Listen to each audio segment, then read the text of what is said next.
Appropriations Subcommittee to order. At this time, I'm going to ask Senator Payne to lead us in a word of prayer. Thank you, Mr. Chairman. Let's pray. Heavenly Father, we come to you this morning, Lord. First of all, we thank you for all the many blessings in our lives. We thank you for the opportunities that you give us to serve in our communities and our state. Father, we just ask you to lead us and guide us and give us clear eyes and minds of discernment, that we would serve your will and the need of the people of our state. It's in Jesus' name we pray. Amen. Amen. Good morning. At this time, we will have the Department of Audits and Accounts come forward. State your name, your position, and what page and line items you will be discussing, please. Good morning, Mr. Chairman and members of the committee. I appreciate the opportunity to be here to discuss our budget. We are going to be speaking to Section 8. I guess page 4 of 40 is Page 4. the right place to be. If okay with you, since we have some new committee members with us today, I thought I would just present some general information about our department's results from FY20, if you're okay with that. Yes. I'll be brief.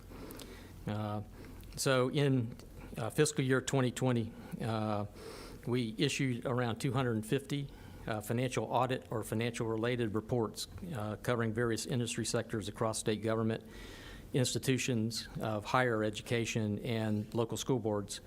We issued over 20 performance audits and special examinations.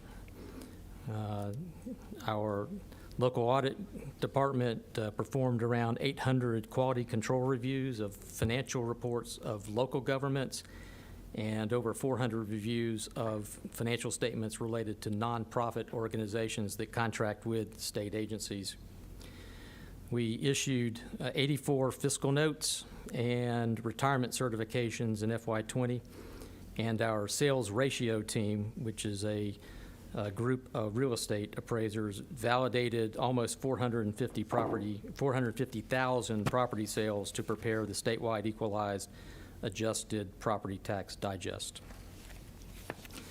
In terms of the impact of our work, our audit work on the FY 2019 single audit resulted in 31 audit findings and about $54 million in projected question costs.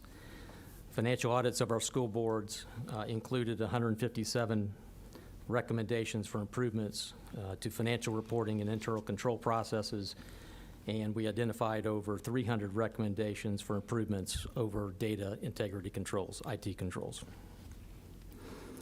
In terms of our budget, turning to our budget, we have about 250 employees in our department.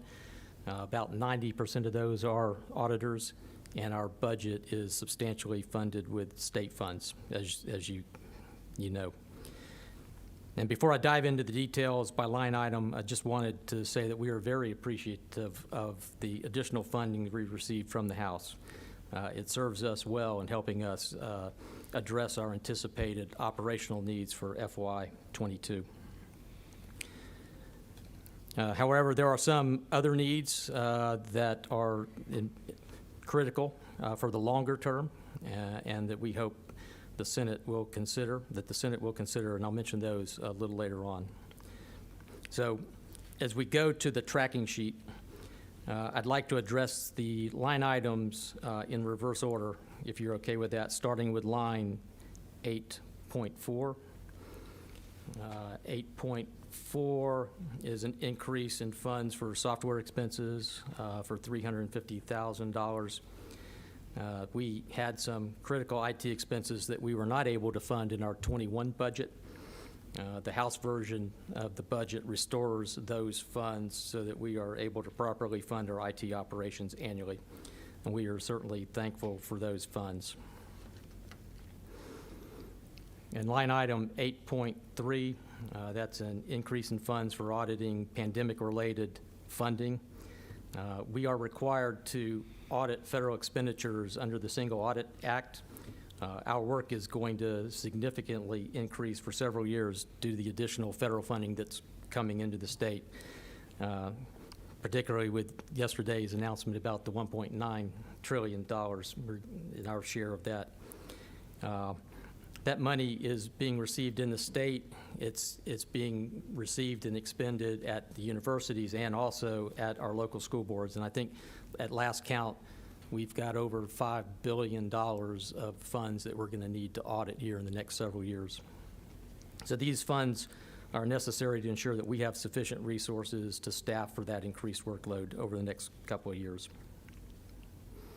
Do you feel like you're going to have to hire more people to Yes, sir. obviously do $5 billion worth of? Yes, sir. And that's what the $650,000 addresses. It's additional resources to perform those audits. Can I ask one more question? Yes.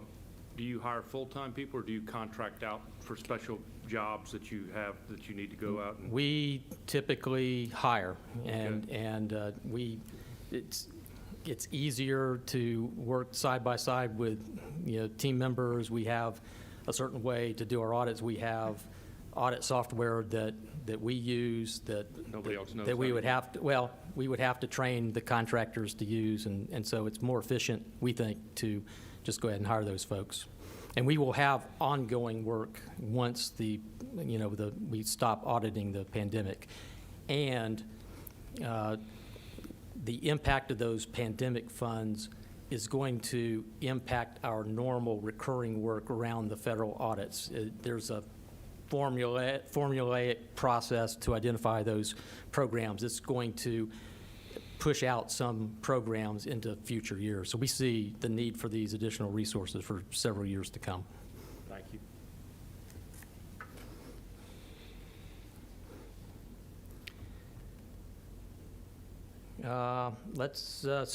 Line item 8.2 is to increase funds to perform independent reviews of various tax expenditures, as I call them, as requested by the chairs of the House Ways and Means Committee and the Senate Finance Committee on an annual basis.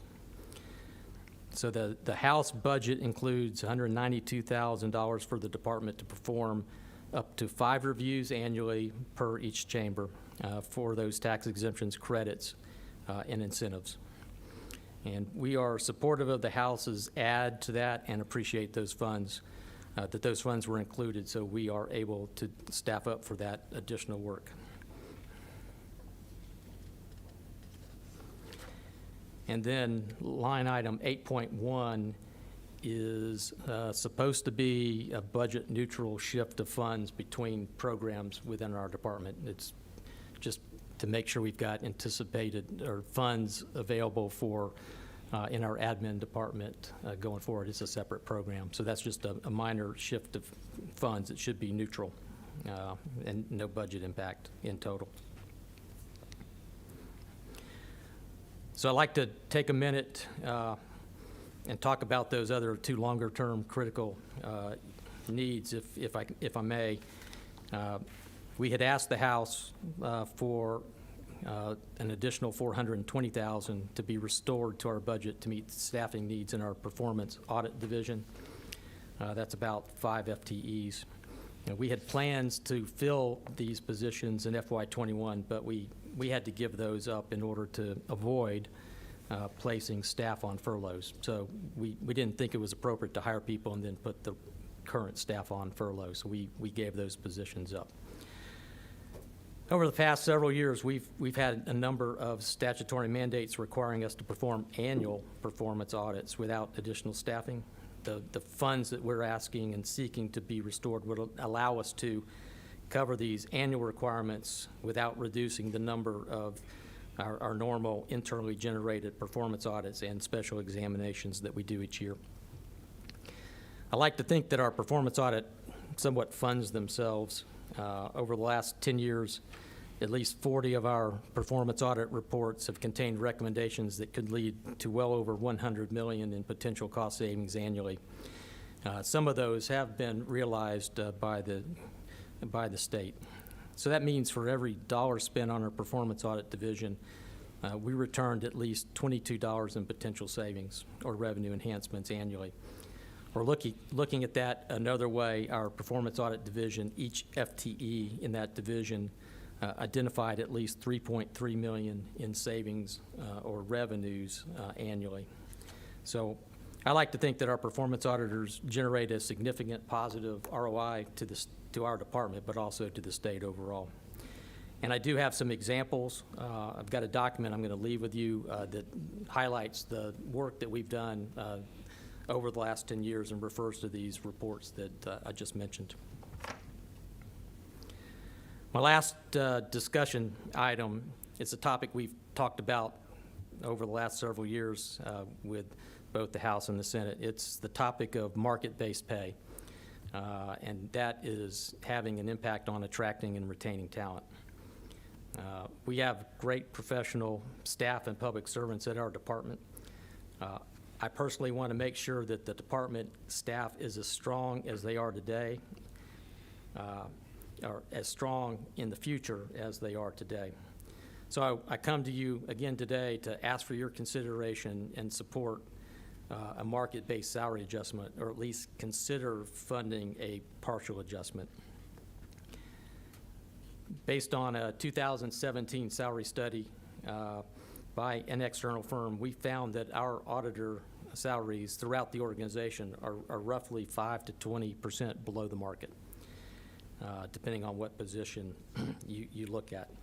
We find ourselves not only competing with other CPA firms for college hires, but other state auditor shops are now recruiting in our state, all the neighboring states, particularly now that we all can work virtually. So the competition for talent is increasing, particularly for new hires. And in addition, we continue to have high turnover in our mid-career levels, and we are losing staff to clients who are offering higher pay and in many cases better retirement benefits. So we're fighting that as well. And I think our most telling number is in our mid-career levels, where we're seeing the tenure of our mid-career folks dropping 2 to 3 years, and that's a significant drop in experience. So we're trying to fend that off.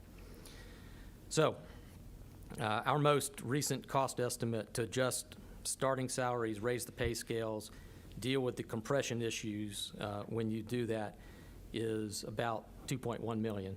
And that, again, that's based on that salary study that we did back in 2017. We recognize that's a significant number.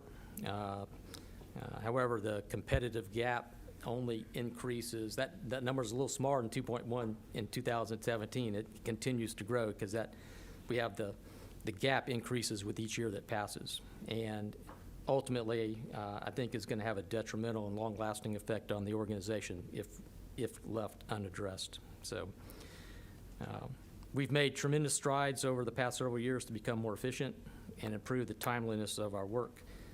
However, the loss of skilled staff will reverse many of those accomplishments. So we welcome the opportunity to continue the dialogue with this committee. We'd be glad to provide copies of our salary study if requested. So again, just to wrap up, I want to thank the House again for their adds to our budget and say we're again very appreciative of the additional funding we received. And we ask your favorable consideration of those House adds and these longer-term issues. So thank you, Mr. Chairman and committee members, and I'll be glad to take any additional questions. What would you say the turnover, how long does an employee stay with you before you leave? Well, we would like for them to stay at least 15 years. That number is going down. We did an analysis recently, and we're seeing, I think I've got that right here. The cohort that we hired in 2016, okay, we've had almost 60% turnover in that group. So they're not staying 5 years.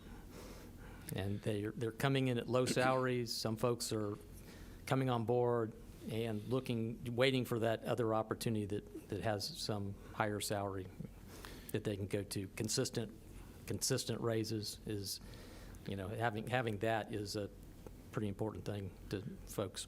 Out of your 200, you say roughly 250 employees. Out of the 250, do any of them work from home?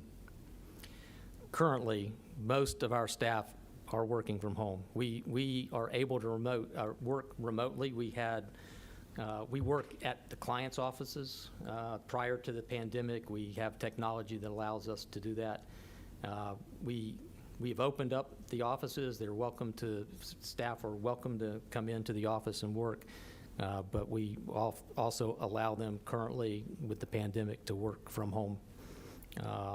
So a large number of staff are doing that today. Have you seen any savings there by them working from home? Yes, yes. In fact, last year, in order to meet our budget requirements, we have regional offices throughout the state. It cuts down on travel expenses and overtime. And we actually shut down 2 of those offices and are experimenting, piloting, if you will, if we can do that with some of the other offices and see if we can just either work from home or work from the client locations. And so we saved, Carol, can you help me? We estimate that in one of the regional offices, we'd be saving about $50,000 per year. Speak into the mic. So we shut down 2 regional offices. Our annual estimation is that for one of the regional offices, it would be about a savings of $50,000 to $55,000 per year. The other regional office would be about $40,000 per year. And that's primarily rent space and utilities. Good. Any other questions? Senator, what are you, number 14? Thank you very much, Mr. Chairman. 14, ain't it? Let me just ask a question. How many offices do you have now? You shut down 2. How many do you have? We have 11. Carol can help me with that exact number. We have, officially, we have 8 regional offices plus Atlanta. But 2 okay. of those offices are fully virtual. So right now we have 6 actual physical office spaces outside of the Atlanta area. Okay, very good. Mr. Chairman, one more Yes. question. I know you mentioned about the audits, and in order for you to get some done, you were talking about the real estate piece, and you had to get the appraisers. Are these appraisers subcontractors? Are they from the state of Georgia?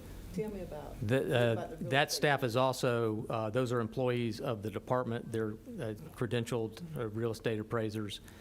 And we hire those. When we have staff turnover, we go throughout the state and hire, replace them with folks from the state, or locally. Okay. And about how much property, tell me again, do we have to get appraised? I guess yearly? Annually, we Annually. validate a large portion of the appraisals, and last year, it was 450,000 independent appraisals. 450,000. Yes, sir. Any other questions? When I'm on state institution properties, I check there. Okay. Thank you very much. Thank you. Any other questions, Senator? Explain to us with what happened yesterday in Washington, D.C., with the amount of money that's going to be coming our way. Well, I was on conference calls most of the day yesterday. All I know is the 1.9 trillion package was passed by the House. I think it's awaiting signature by the president. I am not sure what the total dollar amount from that package is going to be coming to Georgia. To the extent it comes through the state to be spent, it goes to our university system, it goes to the Department of Education or to the local school boards directly, that will all impact our work requirements around what we call the Single Audit Act. Okay. No more questions? Well, we appreciate you coming today and presenting your case, and thank you so much, and thank you for what you're doing for the great people of the great state of Georgia. Thank you. Appreciate your consideration.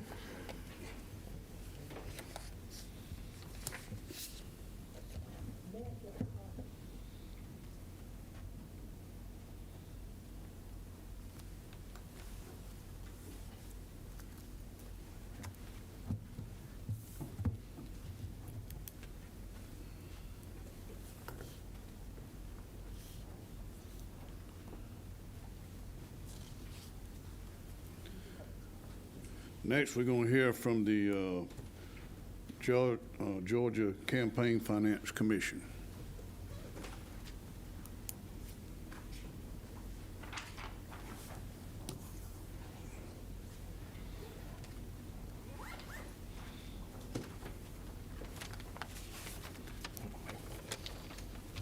Good morning. Morning, Mr. Chairman. State your name, position, what page, and what section you would be presenting from. Thank you, Mr. Chairman. David Amati, I'm the Director of the State Ethics Commission, the Campaign Finance Commission. We're on page 8, and I'm tracking from the Senate Budget and Evaluation link, lines 33.1, 33.2. I'll speak first to the increases and then give a little background. The House, and I'll just note, this is something we had talked about in FY21, pre-COVID pandemic, that we were looking at putting into the budget. Obviously, we had to roll that back, but we appreciate the House putting these back in. Appreciate your consideration of it.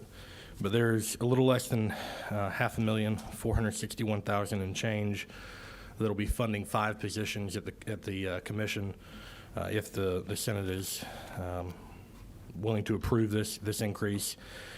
2 positions for auditors, and currently at the commission we have no auditors, so we're doing that by hand. And there's a joke about lawyers and math to be made, but we would greatly appreciate a couple auditors to help us with that. There's also funding for a junior level attorney whose focus would be on the locals.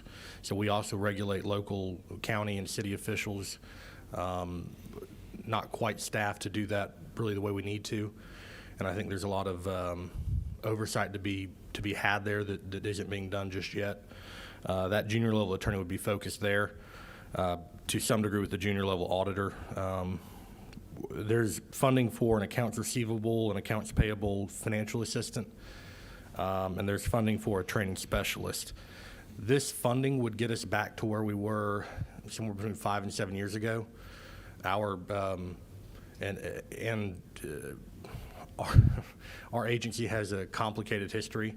I took over about 2 years ago, and prior to that, it was not a great run for the prior decade. So I have no ill will towards budget reductions that happened previously. Those were understandable.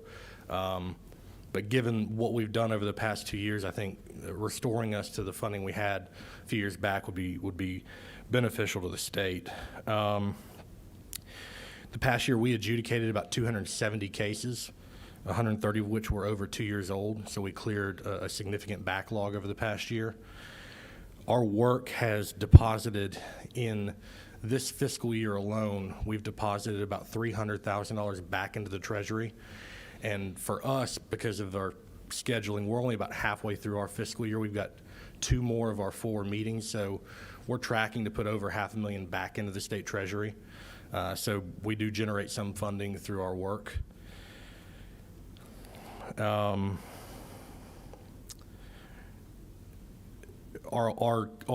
backlog on our caseload is down to less than 200 active cases, where we've been close to 400 for the past 3 fiscal years. So we've made significant progress in cleaning up and getting back up to speed. But I'm happy to answer any questions, Mr. Chairman. Okay. Out of the 5 employees you're talking about hiring, which one or 2 would be your top priority? I'd say the auditors are the top priority. My financial manager would also argue that he needs an assistant to help him with the accounts receivable and payable. And I'll note, we saw in 2018, the first gubernatorial election where over $100 million was spent in Georgia history. And then we all saw what happened in 2020, nearly $1 billion spent in the Senate runoff, or the Senate race. So the more money spent, it creates more work for us. So as more money floods to Georgia, we just have more we have to get our hands around. I would agree with you that you're gonna need more work, more staff. Recently in the Senate, we just passed this bill with the leadership pact. Sure you followed that. I'm not sure where it's at in the House, but that's gonna create some more work for you, I would think, wouldn't it? 221, yes, sir. I Yeah. believe it would. Yeah. Okay. And I think that was something we had looked at last year that didn't move on sine die, but was pretty close then as well. My only comment would be, I hope you can hire all these people for $461,000, an attorney and 2 auditors, a financial assistant, and training specialist. I hope that's enough money for you to do that. We've got some ranges that we think we can make it work. Okay. And there are ways to be creative about it. Potentially hiring, for example, we want to hire a senior auditor, certified fraud expert, examiner. If there are retired CFEs from the state, you save 63% of their salary not having to pay the benefit. So there's some creative ways we look at trying to go about doing that. Thank you. Thank you, Senator. With the new e-filing system, Yes, sir. could you give us a little update on how that new system working? Sure. So that's, I believe that's 33.2, and I didn't mean to cover that.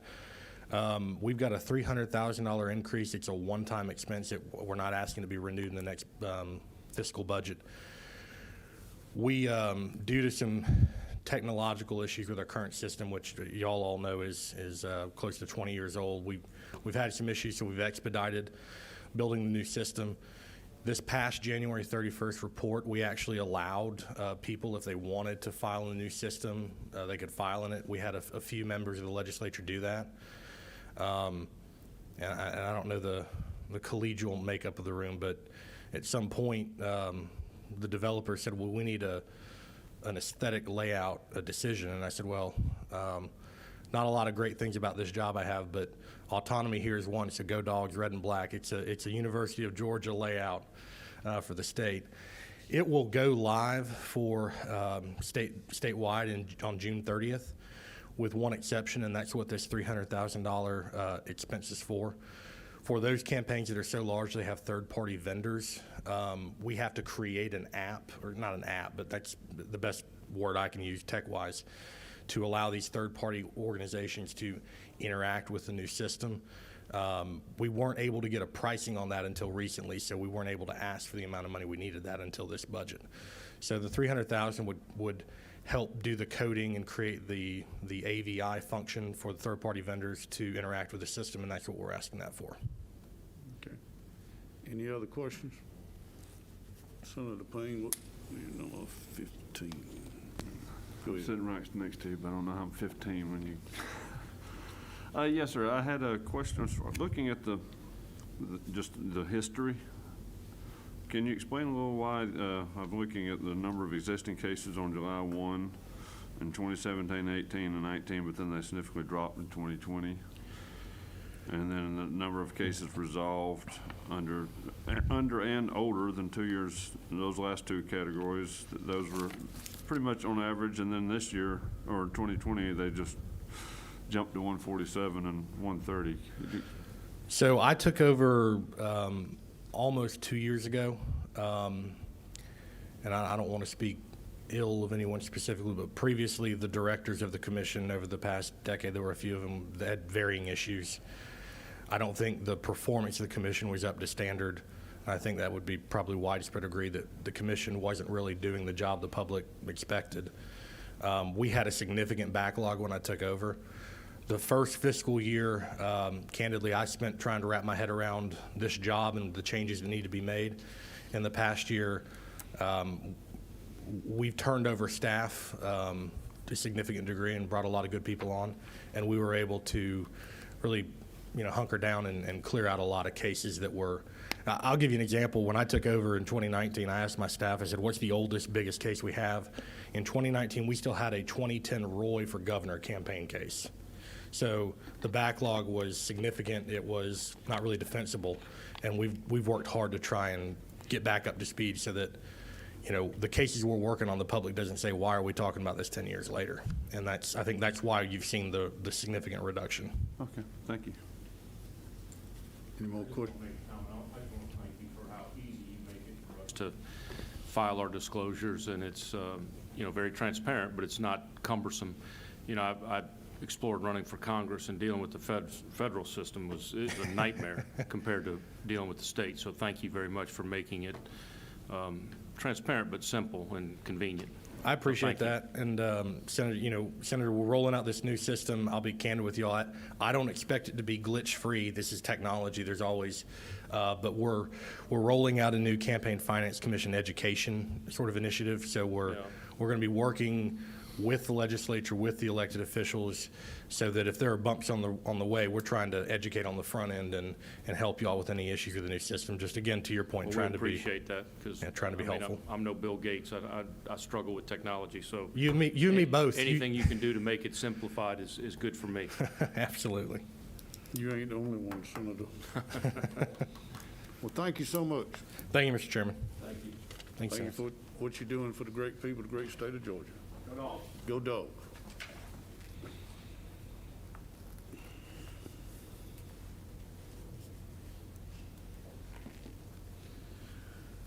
Now we will hear from the Department of Revenue. Yes, sir, Mr. Chairman. Good morning, members of the committee. I wish we could be down there with you this morning. We've got a meeting with the governor this morning at 9:30. Please state your name, what page, what section you'll be going over. Yes, sir. Revenue Commissioner David Curry. I've got on the phone with us, the call with us, Ken Nash and Keisha Beavers from Finance, as well as Jim Beveridge. He's our Chief Enforcement Officer for the Department of Revenue. Today, we'll be starting on page 27, tracking line number 291.1. It begins with FLIPA. I'll give you just a minute to flip to that page. It's page 27, line 291.1. That line is an increase of funds for Forest Land Protection Act granted to reimbursement to meet projected needs. That is a flow-through. Each year, about $25 million is given to the department as a flow-through to give back to the cities and counties for the forest land protection to help with their digest. The next line we'll go to is ATD. It's page 28. Page 28, line 292.1. This is an increase of funds for one advanced auditor and associated expenses, 3 contractors to provide regulation of distribution and sale of vaping products pursuant of Senate Bill 375. The increased funds for 6 tax examiners, 3 auditors, 4 criminal investigators, and 3 call center contractors to regulate the distribution and sale of vaping products, Senate Bill 375. So the governor's budget allowed for $210,000. House has increased it to $963. Be happy to answer any questions you may have concerning that one.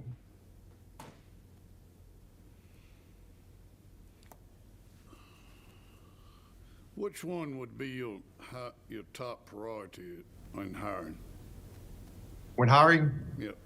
I would say tax examiners. You know, I've noticed the first 2 presenters this morning, Mr. Chairman, each one of them said they needed auditors. Right. Our return on investment per auditor is over $3 million per auditor. That's annually. The cost is about $60,000 per year. If you include the fringe, it's just under $100,000. I don't know anyone that if I told them I'd give you $100,000 today, and in a year's time I'd get back $3 million, you wouldn't go for it. That is the return on investment. Last year we had a $2.6 million return on investment per auditor. So our auditors, our tax examiners, as much as we'd love to have the criminal investigators, the call center people, you're going to get more bang for your buck with the auditors and examiners. Okay. Any other senators have any questions?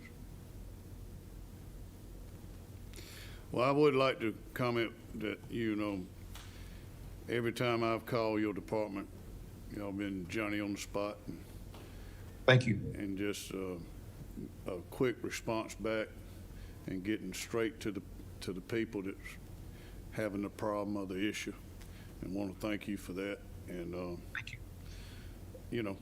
Thank you for helping the great people of the great state of Georgia. Well, I appreciate it.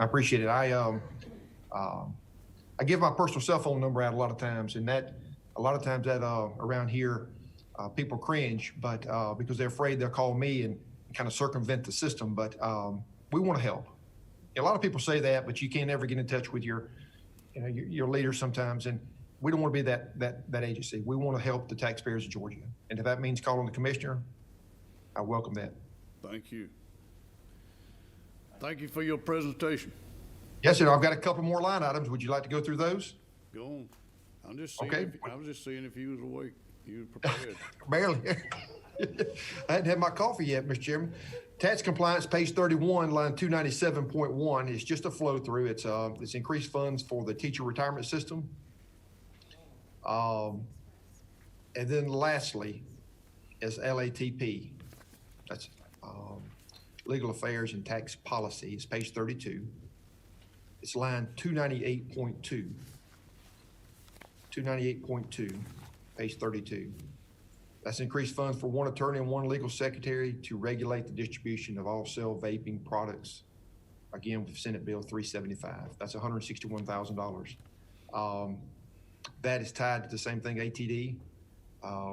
With that vaping regulation that passed, we want to be sure we're doing everything we can to fulfill the obligation for the Department of Revenue and fulfill the wishes of the Senate and the House.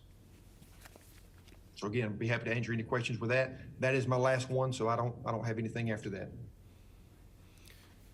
I would like to ask you, are we collecting all the taxes on all the vaping? We're trying. All the vaping products, I guess what I'm trying to say. Yes, sir. Right now, I have two auditors that audit 36,000 licenses.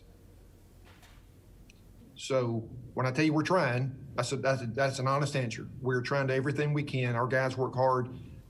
Again, Jim Beveridge, he's our chief enforcement officer on the call. He'll tell you his folks are some of the best in the business.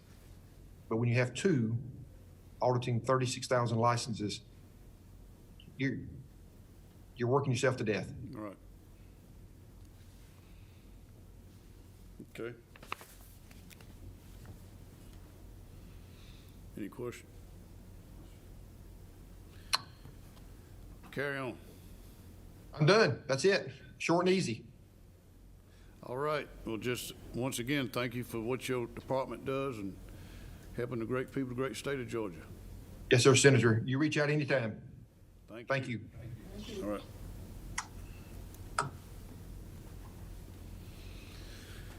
Now we will hear from the Commissioner of Insurance.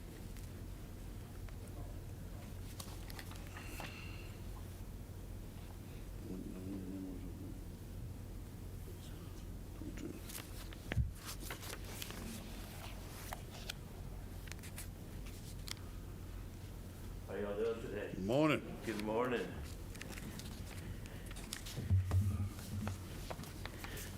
Senator? Good morning. Appreciate Commissioner, if you, first of all, please state your name, Absolutely. position, what pages and what section. No worries. My name is John King. I'm y'all's insurance commissioner for our great state. And Chairman Anderson, I really appreciate, and committee members, appreciate the opportunity to discuss our agency's FY22 budget. As I said last time I came before y'all, I'm incredibly thankful for the one-time funds you provided us last year. It helped our agency navigate the ongoing COVID-19 pandemic. As we look at the FY22 budget, I only have a few items that I'd like to highlight. On line 203.1. Page 19? I believe so. Page 14.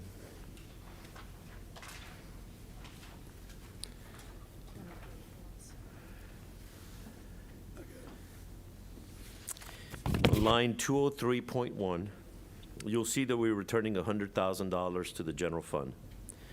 This revenue was normally we receive for nursing home inspections through a contract with DCH. Those inspections were temporarily halted or paused because of nursing homes becoming COVID-19 hotspots, and we wanted to respect not only the Department of Public Health, but also the DCH ability to isolate those locations and not bring, folks that potentially could infect patients and staff. However, we expect those inspections to resume in FY22, which means that, again, we'll be collecting this revenue and can return to the additional dollars back to the general fund. On line 203.2, you'll see that we're returning just over $77,000 to the general fund. These funds were initially budgeted to make up for the expected loss of revenue from the manufacturing home inspections. However, as I explained when we presented our FY21 budget, amended budget, we were able to use technology and alternative methods to complete these inspections while maintaining social distance. We used a lot of the plant's parking lots so we could conduct those inspections in a safe manner and still not slow down the production for manufactured homes. On line 203.3, you can see the House has included a requested funds for $135,906 for 2 additional building inspectors. Our current staffing levels, our building inspectors are only able to provide services for new construction, renovations, and Centers for Medicare and Medicaid services. These additional positions will allow us to continue moving forward with our inspections for new construction projects while catching up back on inspections of existing buildings. These include inspections for schools, hotels, daycare centers, churches, and jails.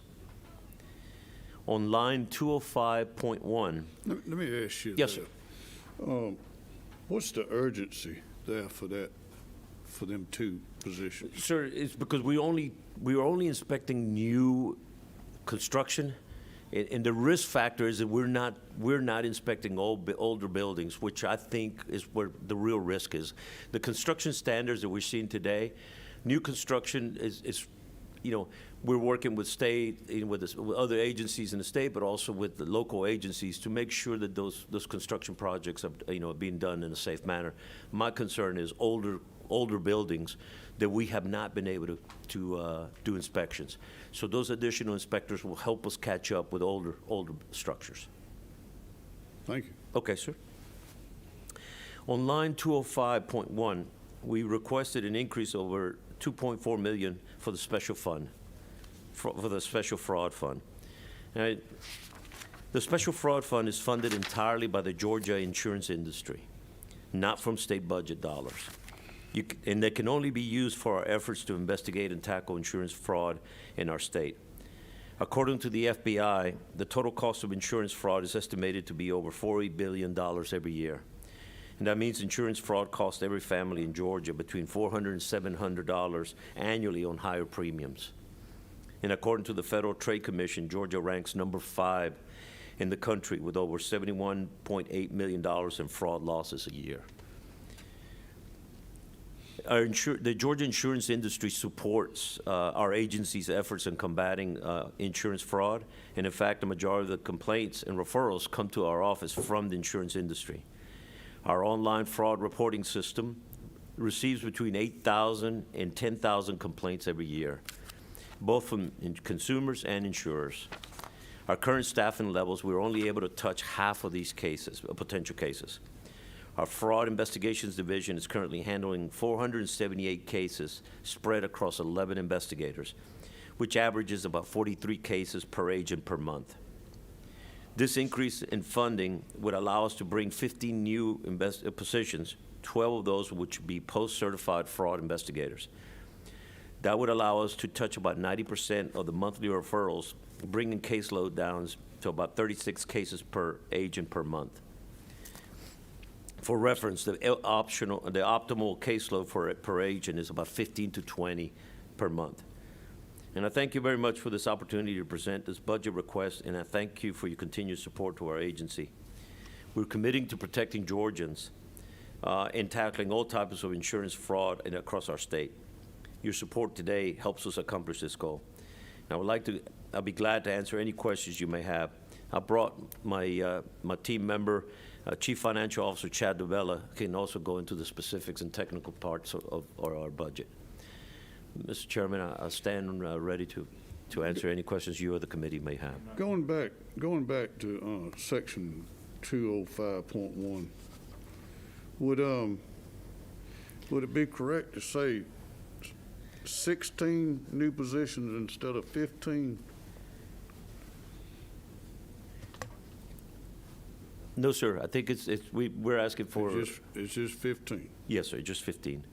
We want to increase it, but we want to increase it. I think we have adequate coverage here in Metro Atlanta. I want to push these investigators out to the regions because I think that's where we're really vulnerable from fraudsters, because they're taking advantage of because these cases are very complicated, and so we want to work closely with not only sheriffs and police chiefs, but also with the district attorney's office to make sure that we present quality cases that have been thoroughly investigated and they're ready for prosecution. Well, you know, back in school, I took math, and I'm trying to add it up here, but it looked like to me it adds up to 16. What, number 10? Sir, my sergeant major told me once not to ever do math in public, so I'm going to defer to my chief financial officer, Chad. State your name. Chad DeBella, Chief Financial Officer. The money also includes operating expenses, which is for the post-certified officers. We're going to need vehicles, and that number is included in there as well. And then all the equipment that goes along with post-certified officers, from firearms to bulletproof vests and laptops and computers. But I still go back to, all right, I can send you a breakdown okay. outlining all the expenses associated with that.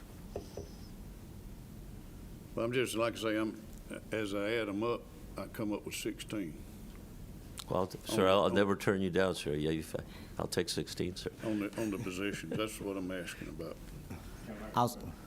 Okay. I'm coming.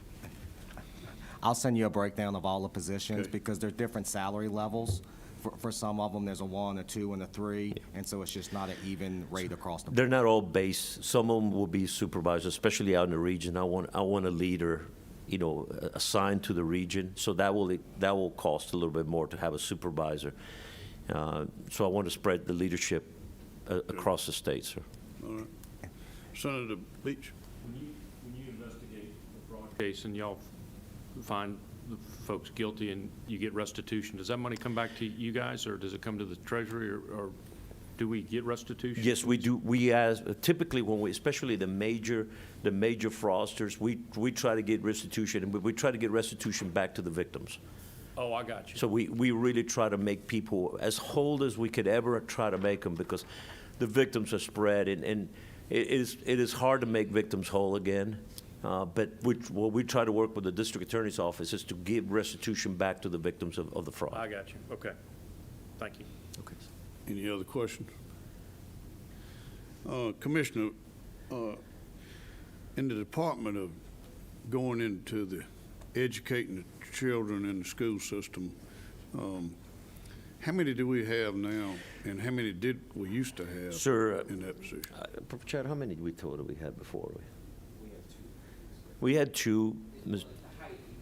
Yeah, we had 5 at the height of our. So we have 1 right now, and it's woefully inadequate. If you all remember how we changed the attitudes in the state of Georgia for people wearing seatbelts, we have a tremendous number of residential fires. Not some here in the Metro Atlanta area, but mostly in the rural parts of our state. We have a very high rate, and if we're going to change that, we got to get into the schools and do an education system to train kids so they can come home and talk to their parents about fire safety. If we ever want to change that dynamic, we got to get back into the schools. I only have one investigator, one education specialist, woefully inadequate. And if you ask me what would be right now the ideal and modest ask, I would like to add 2 additional. That way I can break the state in 3 parts and have a education specialist that can work with fire chiefs, with the school systems to get back into the schools, to do, if we ever going to try to change these dynamics, it's going to take a whole of approach, and education is the key, sir. And if we can save one life, we've done our job. Sir, it's paid in full. I mean, right now, especially in the wintertime, we'll get with the gas, people are trying to heat their homes with non-standard or unsafe. Sir, we can do all the commercials, we can do all, but if we don't get into the schools, the kids are the key to changing this dynamic, just like we did on safety belts wearing in our cars. The kids really are the ones that change our attitudes here in Georgia. Great. Any other questions? Not hearing none. Commissioner, I want to say thank you for what your department does, your group of staff. I mean, every time I've called you, been Johnny on the spot. Thank you for helping the great people of the great state of Georgia. Well, thank you very much, Mr. Chairman. We take a lot of pride in being responsive, not only to y'all's requests, but to the public in Georgia. It's something that we're trying to change our agency, and we have a great bunch of very highly motivated folks that want to get there. Thank you. Thank you, Mr. Chairman. Thank you, committee members.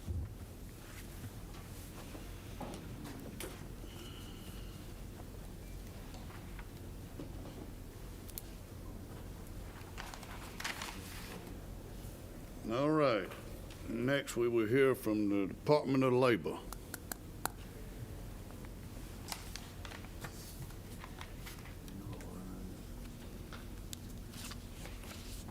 Mine's different than yours.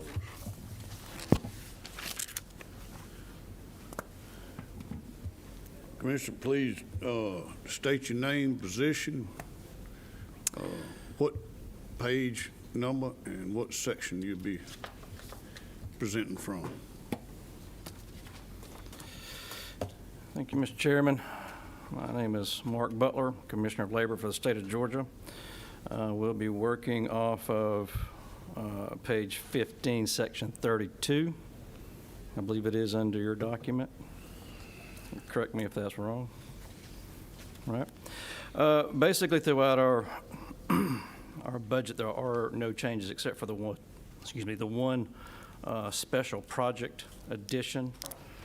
But outside of that, all of the stuff in the budget is as it has remained. Last year we had to incur almost a $1.2 million cut to our budget that we had asked to be restored.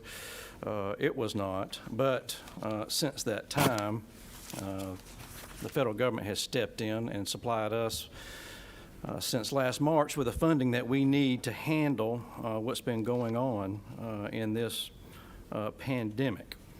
We've been tasked with basically about 80% of the responsibility, maybe even 85% of the responsibility of all the financial assistance to America.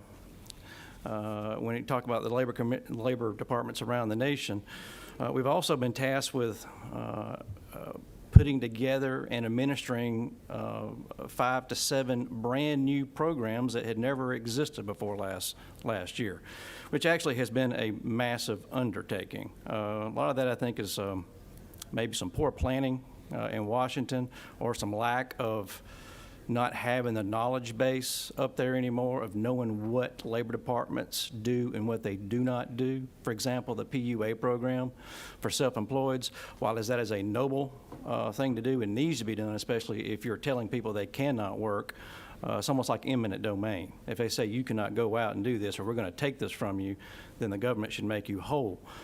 However, they were under the false impression that all these systems, or our systems, would allow that type of benefit. No state had ever provided unemployment to those that are self-employed because we have no data on them. They don't pay unemployment taxes. We don't know anything about their financial background. We don't even know who they are. Whereas, like, if you have a business, you're paying unemployment taxes, You're sending us all your information about all your employees, how much you're paying them. Obviously, you're paying taxes, unemployment taxes on them. Those claims are fairly easy to do, especially in a layoff.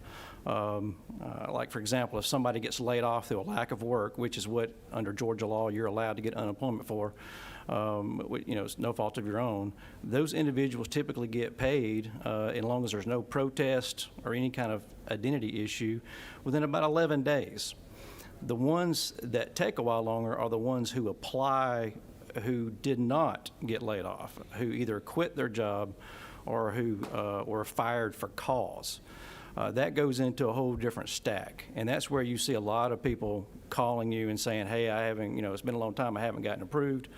And some of those people will probably never get approved, especially if, they were fired for cause, because those are not allowed. Typically what happens, if they put something down other than laid off for work, it has to have a benefit eligibility hearing, okay, where you have an adjudicator, which is somebody who has a significant amount of experience, understands unemployment law, UI law.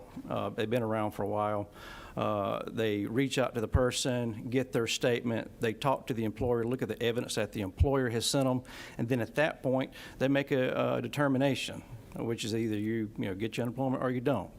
If they don't get the unemployment, if they're turned down because they're not qualified or because, under the reasons they gave, that person has the right to appeal, just like a business. So say, for example, somebody wins that case and the business doesn't like it, they can appeal it, and then it goes to an appeals officer.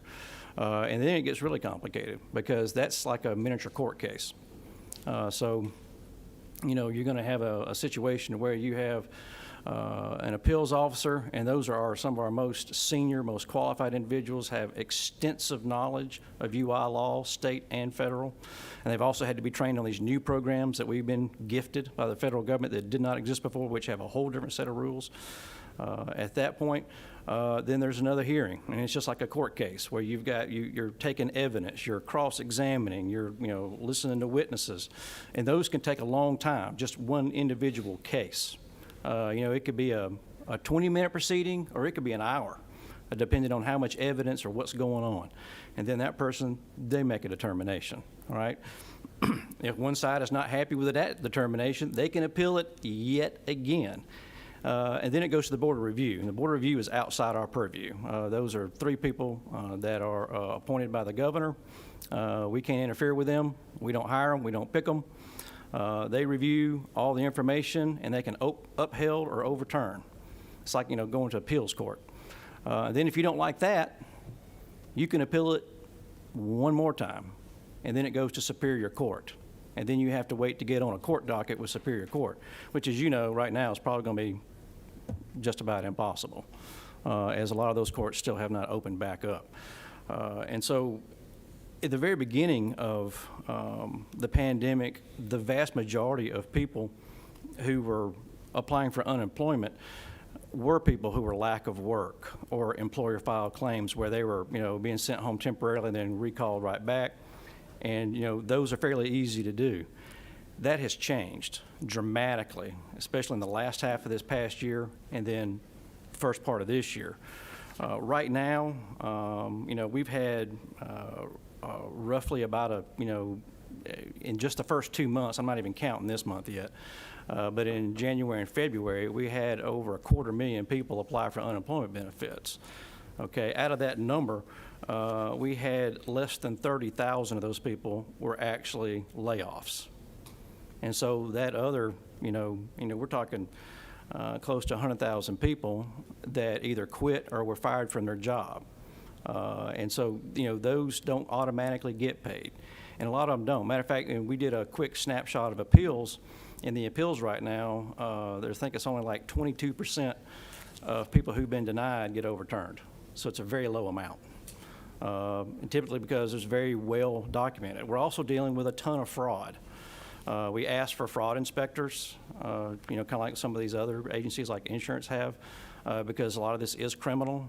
We've talked to different law enforcement agencies. We've even offered to pay all benefits and salaries for several years for several of them. They said they really don't have the capacity to do that. They all suggested us go through the legislative process and ask, to have some post-certified. We only need a few because we can use support staff to do a lot of the other stuff, but we need somebody to actually be able to bring charges against somebody who is actually doing criminal activity. That was voted down, so we're not going to have that capability. We're still going to depend on our sheriffs, GBI, FBI, sometimes even Secret Service, depending on how large the case is. And so we'll work around that the best that we can. But I mean, fraud comes in all different kind of, sizes and shapes. And it could be anything from organized fraud, like from gangs or things like that, or we can see like small petty fraud. Like just yesterday, I had a case brought to me where a fellow had sent me a direct message, an email, asking me to help him with his claim. He says, I've been waiting on payment since November.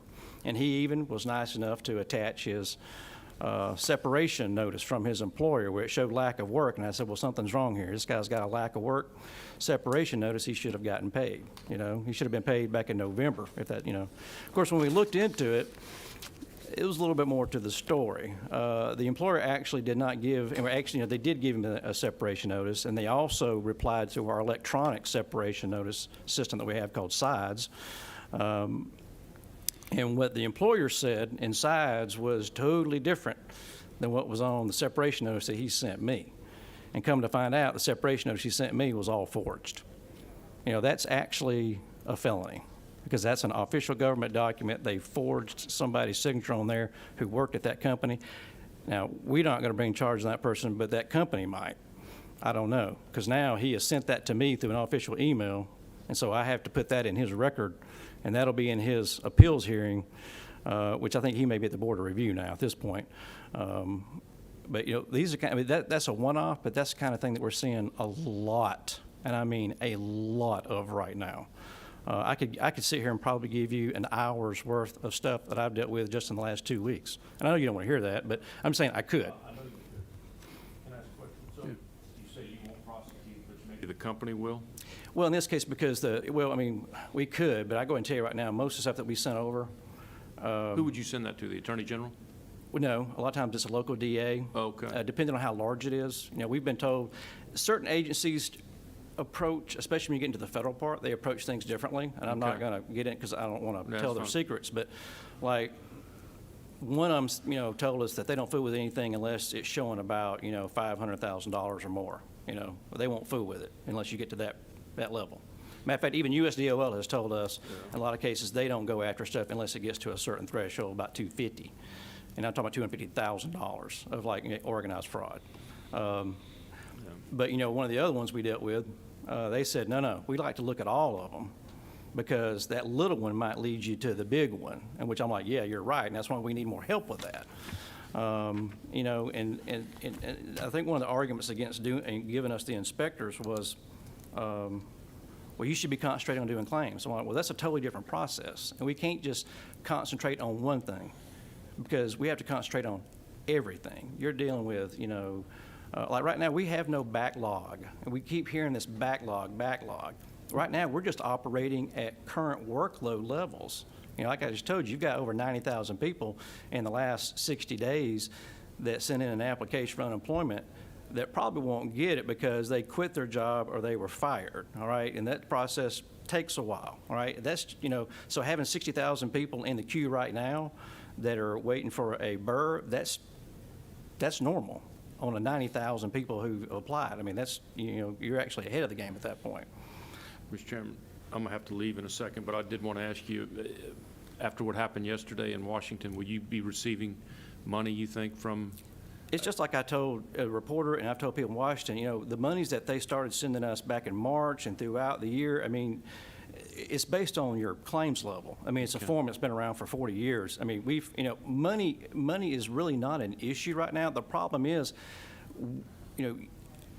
the stuff that we need the most of are experienced people, and money doesn't really buy that because you're talking a very specialized skill set working in unemployment insurance. It's not like you can go somewhere else and hire that, because all the other states are doing the exact same thing that we're doing right now, and they're all looking for the exact same people. So we're all stumbling over each other trying, matter of fact, we've actually stole a few people from our surrounding states here recently. You know, we got a claims examiner out of Florida, we got one out of Tennessee, you know, and I mean, and so, I mean, and of course, I'm sure they're trying to steal our stuff too right now, because everybody wants the same thing. And that's the only place you can really hire them, because our new people that we've hired and tried to train, they are not very effective. Well, I mean, some of them are, but a lot of them, you look at what they're able to do versus a veteran.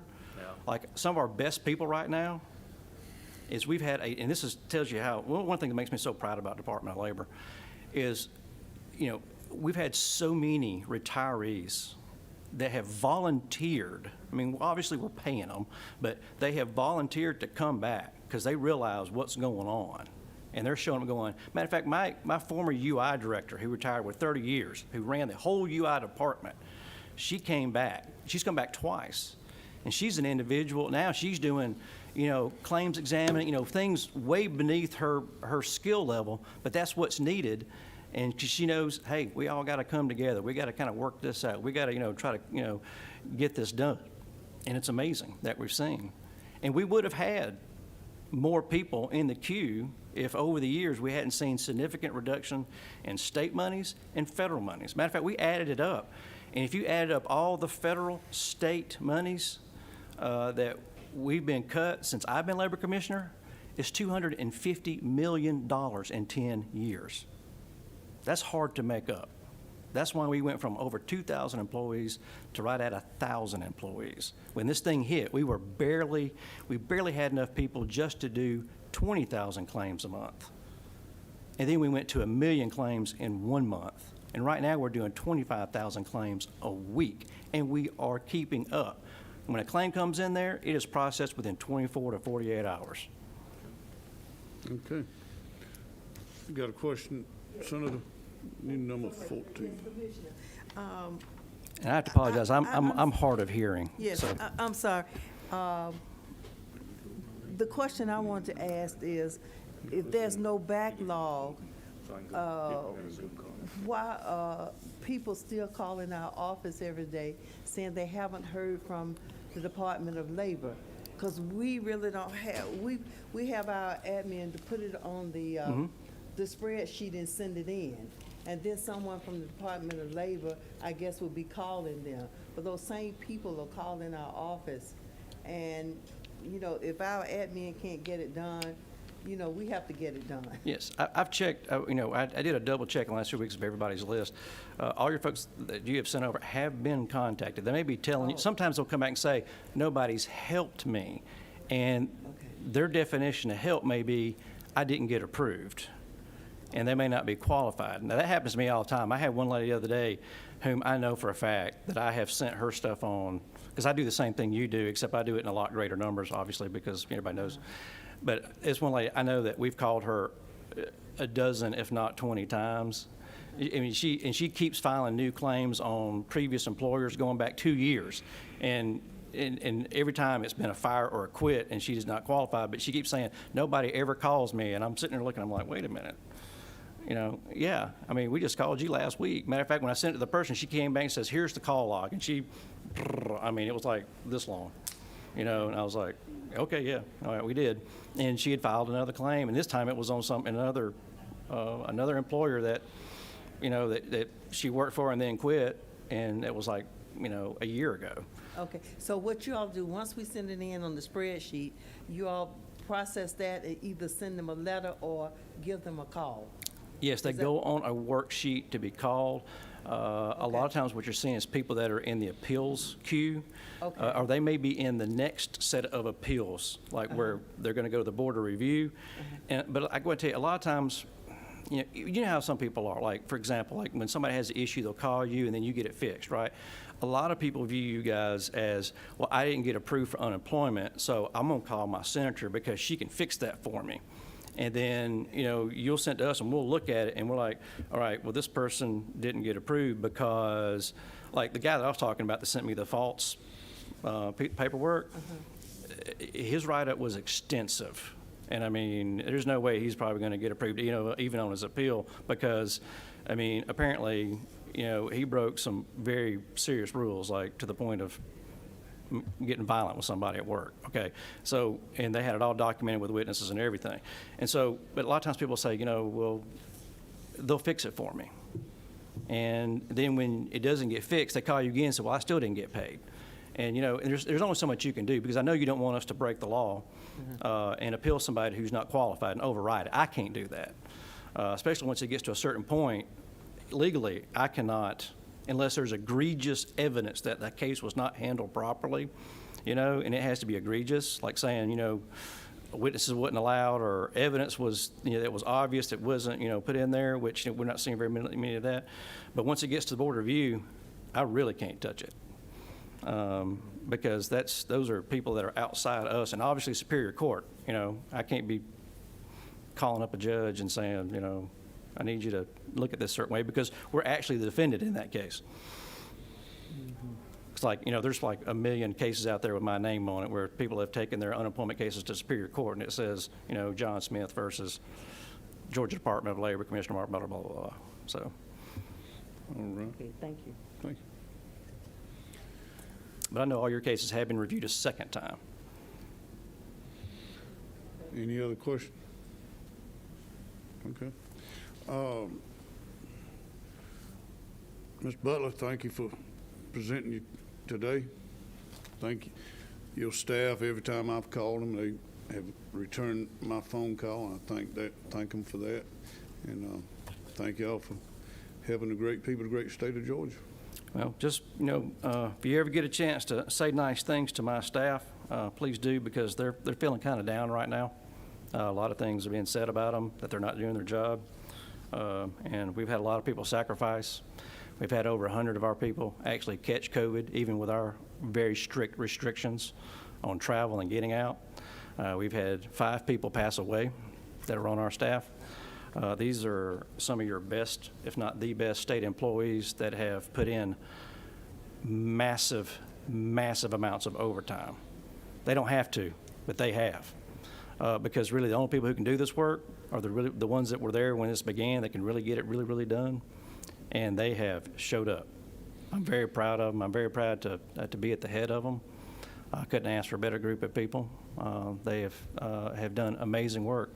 And one thing I didn't share with you, which seems to get lost, when USDOL put out their latest stats back in the, I think it was end of February, it showed that Georgia right now, when they take, you know, they have a judge type system where they look at different states and how you're performing, performance measures. And out of all the states and territories like the Virgin Islands and whatnot, in D.C., we were 22nd on the list as far as timeliness of payments between 14 and 21 days. And you're saying 22nd, we should do better. Well, understand there's no state in front of us that has done more claims than we have. All the people in front of us are small states, like Wyoming. Right. Wyoming's only done 75,000 claims in the entire pandemic. We do that in 3 weeks. Matter of fact, we have processed more claims than the top 7 states combined. And so, I mean, and there's no state anywhere close to our performance levels right now. I mean, there is no state that's our size with our claims that has performed. Like, for example, Florida, they've done like 100,000 more claims than we had in that paperwork. They are at half our performance level. I mean, they're in the very, very bottom. They're almost at the bottom. I mean, we're killing them. Alabama's a little bit ahead of us, but they've had a fraction of our claims. I think they're like 0.2 above us. So that's pretty good when you're talking about 4.7 million claims. As I said, every time I've talked to any of your staff members, they've been very helpful. Tell them I thank them for their hard work, and they dedicated to the great people of the great state of Georgia. Well, I can promise you there's a whole bunch of them watching today. So they're very interested in what you guys have to say. Thank you so much. Thank you.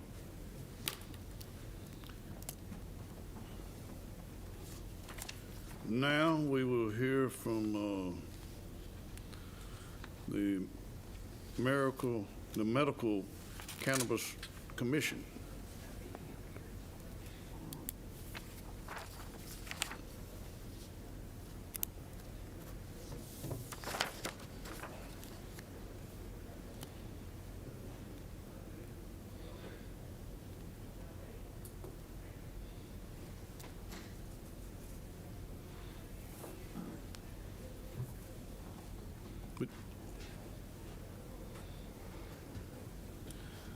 Looks like we saved the best to last. Good morning. Yes, sir. Thank you, Mr. Chairman. All right, state your name, what page, what section?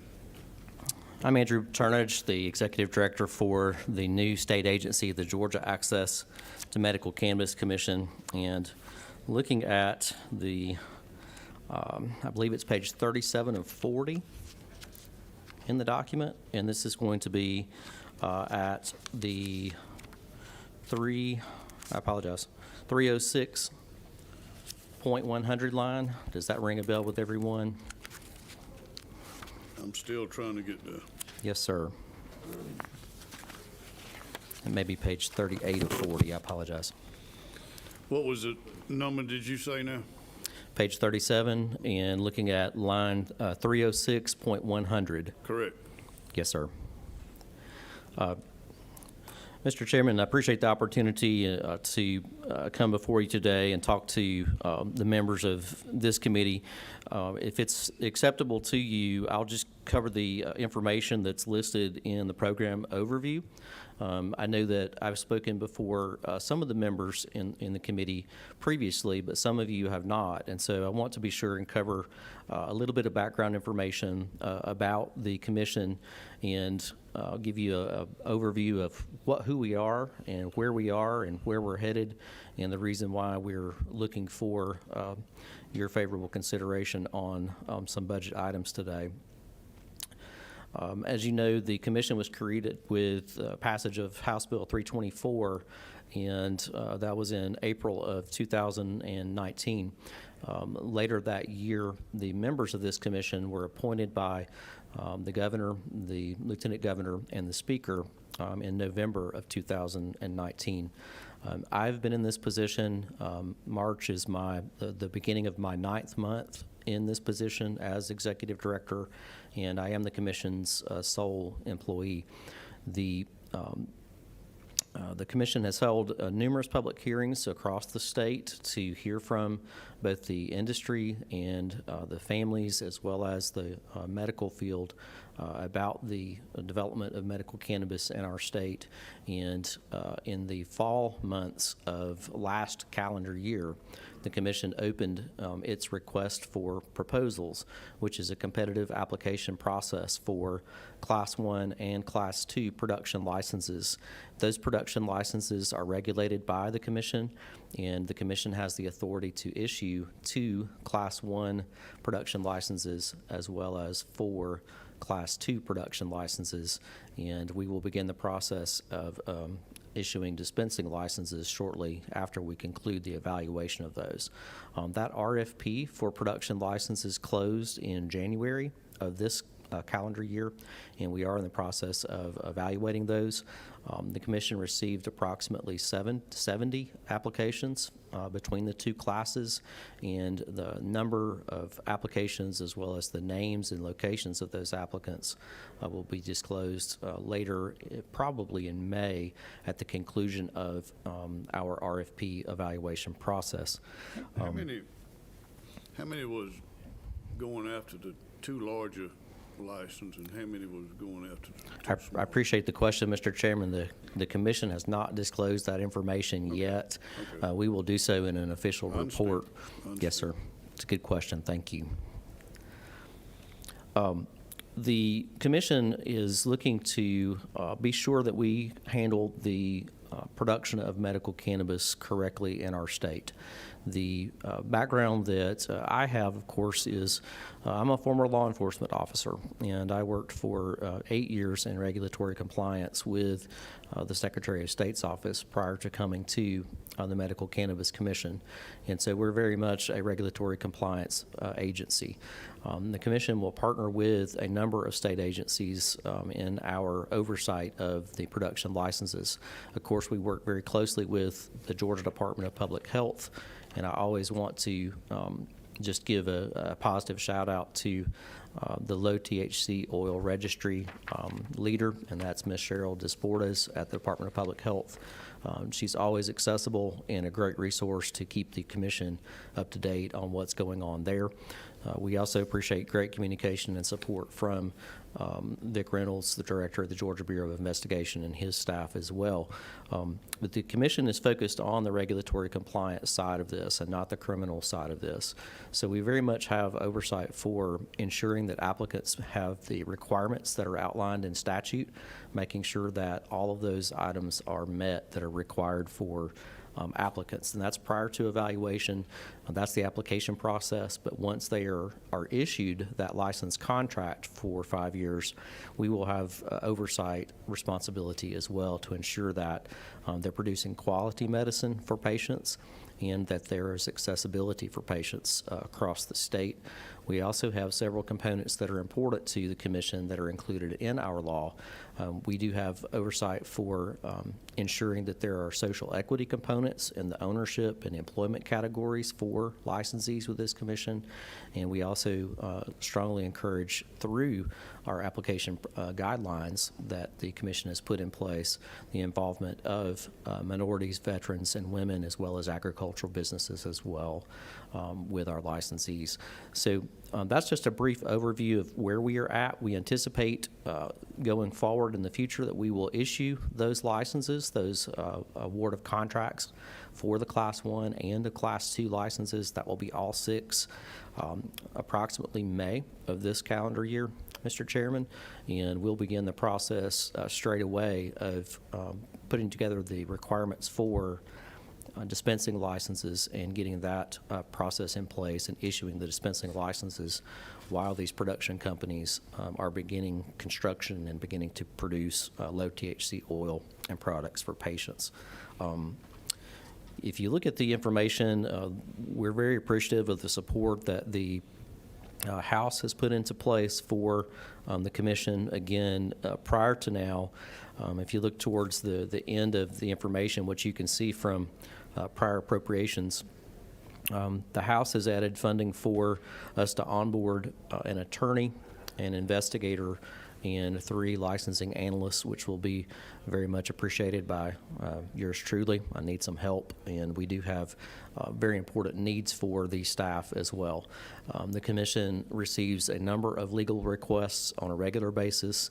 Again, many of these companies are well represented, and rightly so, in the business that they're in of making medicine. We have a lot of contact with their legal staff and their legal representation, so we've requested funding to bring on Director of Legal Services to serve as our in-house general counsel for the agency, as well as a post-certified Director of Investigations to make sure that when we begin the regulatory compliance process that there are no issues since we're dealing with a Schedule I drug.